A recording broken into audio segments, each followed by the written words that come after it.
So here's my question. I read this police report. Why are you hitting on your mom? Your Honor, it was honestly, she assaulted my dad and I kind of acted on fear, heard my dad screaming, so that's the reason why I kind of assaulted my mom. Well, that's not kind of, and it doesn't mention that in here. And what, your father, is that Mr. Adams? Yes. All right, that's not what he says in this police report. Well, that's what happened.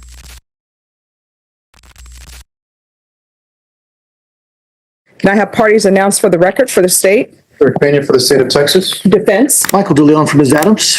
And are you Patricia Adams? Yes, ma'am.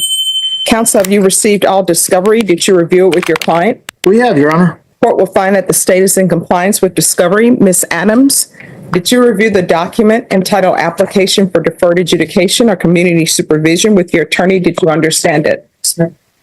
Did you review the true bill of indictment with your attorney? Did you understand it? Counsel, do you waive the reading of the indictment? We do, Your Honor. State, are you proceeding on the indictment as presented? Yes, we are, Your Honor. Did you review the court admonishments with your attorney? Did you understand it and did you sign it in all the appropriate places? Yes, ma'am. Did you understand you're charged with assault, family, household, or member with a previous assault conviction?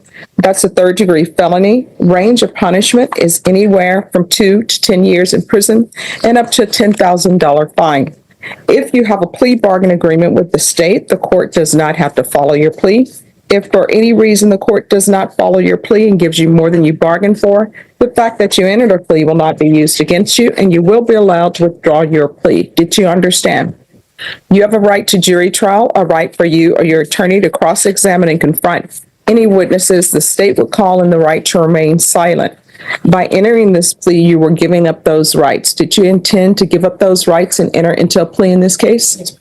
Did you understand if the court were to grant your application for deferred adjudication, if for any reason your deferred adjudication were revoked, the court could find you guilty and sentence you up to 10 years in prison and up to a $10,000 fine? Did you understand? Yes, Your Honor. Counsel, has your client been able to provide you with any defenses? He has, Your Honor. Do you believe she has a rational as well as a factual understanding of the charges against her? I do. Do you believe she's currently competent and was legally sane at the time of the offense? I do. Ms. Adams, has anyone threatened you, coerced you, or placed you in fear to get you to enter this plea? No, Your Honor. Anyone promised you anything other than the plea? No. Did you understand that to be the entirety of your plea? Yes, ma'am. Defense, is that the plea? That's correct. State, is that the plea? It is, Your Honor. Did you review the waiver of appeal paragraph with your attorney? Did you understand it? Did you sign it in both places? Yes, ma'am. Did you understand by signing that you're waiving your right to appeal? The only items that can be appealed are written pretrial motions that have been filed, heard, and ruled upon by the court. Did you understand? ma'am. Counsel, have there been any such motions? No motions, Your Honor. Outside the agreement, the state is recommending that your deferred adjudication be for a term of 3 years, 150 hours of community service. All right, what is HMAC? Hostility Management Area Control. All right, people love their acronyms, right? In speaking with probation, I probably should have spelled it out. No. I always like to know. I didn't know what it was either, Your Honor. Okay. If we want to go off record real quick, I can probably. I'm sorry? If we want to go off record real quick, I can probably explain what it is to answer. Oh, no, I know what the anger and hostility course is. I just didn't know those were that was the acronym. Okay. So, Okay. all right. My motto is always, if you don't know something, ask. I always tell my students, what's a dumb question is not asking, is the unasked question. Everything else, we're finding out information. So I've learned something new today. All right, so to the offenses charge, how do you plea? No contest. First, finding of guilt as you apply for deferred adjudication. Are we proceeding with sentencing? We are, Your Honor. I do have one ask. Yes. Ms. Adams is in yellow because she recently had a baby a month ago at the jail. So she's currently not working right now. We were wondering if the court would be consider probating any of that fine, $1,500. That was my big ask because she's getting back on her feet as far as when she's out. And we're asking the court to grant her application for deferred and to allow her to do the TAP evaluation outside of jail. All right, I'll probate the entire fine. So here's my question. I read this police report. Why are you hitting on your mom? Your Honor, it was honestly, she assaulted my dad and I kind of acted on fear, heard my dad screaming, so that's the reason why I kind of assaulted my mom. Well, that's not kind of, and it doesn't mention that in here. And what, your father, is that Mr. Adams? Yes. All right, that's not what he says in this police report. Well, that's what happened in the true situation. If you're finding this story captivating, make sure to hit that like button and subscribe to our channel for more gripping true crime content. Your support means a lot. Thank you. Why are you living with them? At the time I was staying with them because my dad had lost his Social Security and my mom was the only one that had Social Security, and I was trying to be my dad's provider. So that was that situation, and money became an argument in that. No, that's not what she's saying. She's saying you wanted to lay in bed with her, and she said no. Your Honor, I have my own air mattress. I didn't have to lay with my mom. So, I mean, do you want a jury trial? Because it's sounding like, counsel, she's saying none of this is true, because in the report, it says that your mother had a swollen, busted, and bloody lip, that the officer immediately noticed it. She declined medical attention, and she stated that you had been staying at the motel with them. Victim states that you and her do not get along. It says that you went to lay in the same bed as the victim, and the victim told you to get up and move, and that caused an argument. Victim stated that she attempted to leave the location multiple times, but the suspect, that's you, was not allowing her to walk out the room. Suspect pushed victim multiple times away from the door, then punched her in the face one time with a closed fist. Suspect then grabs the witness's cell phone from the bed and fled the location. Witness 1 witnessed the assault and stated that suspect did push the victim and punch her in the face. Witness is disabled and bedridden. Victim provided information on suspect, and after running her information through CAD, it was determined she had a prior conviction of family violence. Then, are you saying that you didn't take your father's cell phone? It was mine, and I had literally just got paid that day, so that's the only reason why I took my phone back. All right, they're saying it's his phone, because they said, I contacted the suspect over the phone with the phone number provided. That was witness's cell phone. And it says, you state, I'm not coming back to the location, and I did not assault the victim. And it says in here that you told them that the victim purposely hit herself to make it look like she was assaulted. And now you're telling me something different. I didn't call on saying that she hit herself. I admitted to the police officer on the phone that I did assault. No, that's what this says, unless you're telling me the police officer just like, let me make something up in this story and put in here that she said she never hit her and that the victim hit themselves. Judge, I've had extensive conversations with Ms. Adams about the particular situation, and while there's some dispute about the factual situation, overall, what it boils down to, and Ms. Adams agrees, is that she did hit her mother. That did occur. Circumstances around it are a little fluid, but overall, she does want the court to proceed with deferred adjudication, and she believes she can be quite successful on deferred. How old is your mother? She was born in 75. All right, how old are you? 25. You shouldn't be hitting on your parents. You shouldn't be hitting on anyone. And honestly, because you have a previous conviction for assault, I don't even know why you should be trusted around children, honestly, because it appears that you have a temper. And that hasn't been sufficiently addressed because you're here for another assault, and it's another family assault. State, you wanted to add something because you came up? I did want to add that we're just requesting that the evaluation is recommended by the state be actually done in custody. Okay. All right. Is there anything else? Judge, we would just ask to have the evaluation done out of custody. All right. When's the last time you had employment? During my around this time, the incident, Doing what? my father's providing the bills for women. All right, I can tell you right now, I don't allow people to be home health care providers for family members? Well, I was looking for employment at fast food. Honestly, and But no. We start with what were you doing? And you said you were doing home health care providing work for your father. I don't allow this in this court. And to me, the home health care business is becoming akin to when we first started practicing, everybody was working at West Telemarketing. Now, home health care provider is West Telemarketing for felons.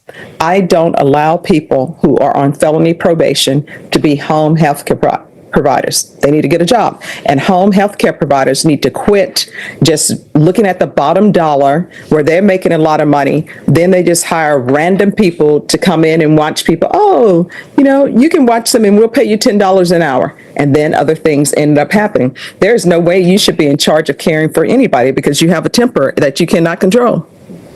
And how many children do you have? three living children. I'm sorry? 3 living children. All right. And what are their ages? I have a 4-year-old, a 2-year, well, a 1-year-old, and then a 1-month-old. And who are they with now? Right now they're with dad's custody. All right. What does that mean they're in dad's custody? Was there a hearing? He has legal custody, or you just like, hey, I'm going to jail. Here you go. Well, he's on the birth certificate and I'm incarcerated, so they stay with him and his mom due to my living situation with my mom. All right. So that tells me that the grandmother's taking care of these children. I don't know why people continue to have children and then they want somebody else to take care of them. But I guarantee you, when these children graduate, when these children ended up being famous for whatever they've done, the parents who did not really care for them, they're going to be telling everybody on the planet, that's my baby. And you know what? Those children should say, no, I'm not. You didn't raise me. So in this court, you're not going to be allowed to be a home health care provider. All right, this is what the court is going to do. There's a $1,500 fine. That will be probated. 4 years deferred adjudication. Affirmative finding of family violence. There's to be no contact with Norma Casillas, Caslallas, and Tory, Tory, Adams.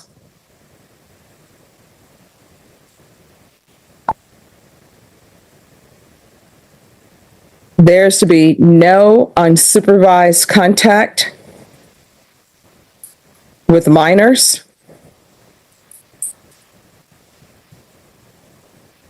Proof of employment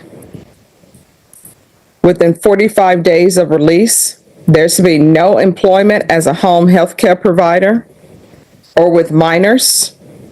And there's to be no employment in the health care field at all. So these schools where people go to and they're there for 3 months and they learn how to take blood, not allowed. You understand? Yes, ma'am. There's going to be 150 hours of community service restitution. I'm going to order parenting classes. Once that's complete, 50 hours will be deemed satisfied. How far did you go in school? I got my GD. All right. What are you planning on doing with the rest of your life? Honestly, working and taking care of my kids. All right. I'm going to order, if she completes trade school, 100 hours will be deducted. I'm not requiring you to get a trade school certification, but if you do, 100 hours will be deducted. Otherwise, you're going to be picking up trash off the side of the road in the heat of San Antonio. HMAC, the Batter's Intervention Program, TAP evaluation in custody, follow recs, field visits 1 time per month until further notice, regular reporting by Zoom or in person, and regular random UAs. Probation, is there anything else? Judge, I just wanted to, the hostility management aggression control course, it is a form of the VIPP course. Mhm. Both of them do have, a good amount for, Which do you think would be most appropriate for her? the hostility management aggression control. All right, so then I will not order the BIPP. Thank you. Probation, is there anything else? So, Is there anything else you need from the court in order to be successful? All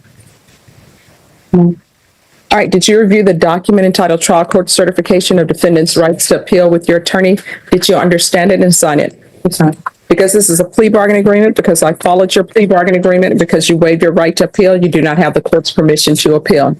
Because this is an affirmative finding of family violence, you're not allowed to own or possess any weapons or ammunition. If you have a question over what a weapon or ammunition is, you'll need to speak to an attorney. Do you understand? All right, we can go off the record. Here's the thing. Beating up your parent, never a good thing. If you feel as though your parent has not been the best of parents to you, you're an adult. That means that, you know what, mom, dad, you were not a parent to me, so I'm no longer going to have any contact with you. But to fight with your parent, that's a no-no. Think about it. What if one of your children were to start beating you up? It's not a good thing. You need to watch the movie called Imitation of Life. It's not so much about her being physically abusive to her mom, but she was emotionally abusive to her mom. Then when her mom dies, guess what? She is running down the street, crying, telling everybody who will listen, that's her mom. We only have our parents for a small window on this planet. And trust me, if your parents are here till they're 100, it's still never enough time. So you're going to have to change your ways. You understand? All right, good luck to you. Thank you, Judge. Thank you. This case wasn't just about the law, it was about accountability. Patricia Adams may have avoided prison, but Judge Boyd made sure she faced the consequences of her actions. With strict probation terms and a harsh reality check, the real question is, will she finally change, or will history repeat itself? What do you think? Was this sentence fair, or should it have been harsher? Let us know in the comments. Thank you for joining us in uncovering the chilling details of this case. If this story has left you disturbed or reflective, please share your thoughts and reflections. Remember to like, subscribe, and stay with us as we continue to explore the stories that reveal the darkest sides of human behavior. Together, we keep these lessons alive, ensuring the voices of victims are never forgotten. Thanks for watching. Please subscribe or follow.